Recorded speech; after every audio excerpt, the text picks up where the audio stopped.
Let's get into the overtime specifically, because that kind of got glossed over, how dominant the Warriors were in the overtime. It was almost a foregone conclusion. From the Cavaliers' point of view, do you think it was more of a mental thing, the deflating way the game ended, or did the Warriors just execute better in the OT? You know what, Matt? I think both, and I think it was a great question to bring up. Everybody's talking about all the controversial plays in the four quarters, but we had an overtime. It was all tied up on both sides. You had a fresh start for the Cavs and also the Warriors, and you said it best. I thought the Warriors played extremely well, and then I thought the Cavs had no rhythm.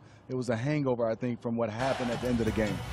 Yeah, I agree with you, Smitty. And Matt, I know the Cavs players will never say it, but it's hard not for you not to have a hangover going in the overtime.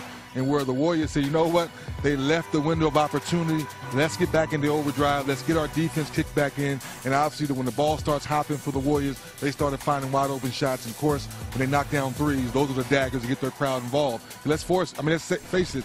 Orca was kind of quiet throughout the game until Steph in overtime. They started knocking down threes, and then they got into the ball game. LeBron, for all his brilliance, was 0 of 4 in the extra period.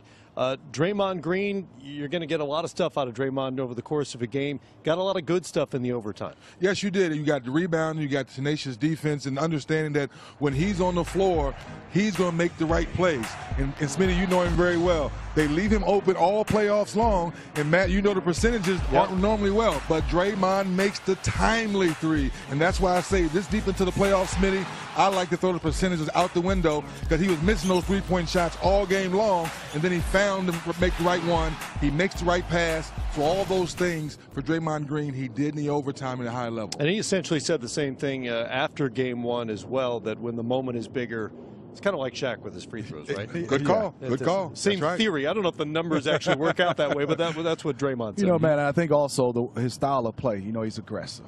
He's in your face. But I think obviously he doesn't change even in crunch time. So say if he's always holding and touch you and he's fouling or not, he's aggressive, and say you get a steal at the perfect time, referees, I hate to say it, they referee how you play the game, and he plays the game the exact same way from start to finish. You know, I hear from time to time that some people in the game don't believe in momentum. I do believe in momentum. I agree. Because I feel like I see it all the time, and that overtime is the perfect example of it to me.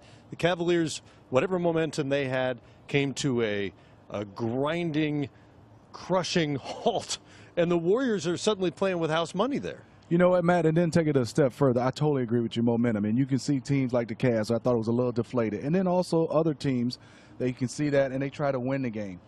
On the other hand, the Steph and the Clay and Durant, they go for the grand slam, the home run. There's times where I would say, why would Steph shoot that three?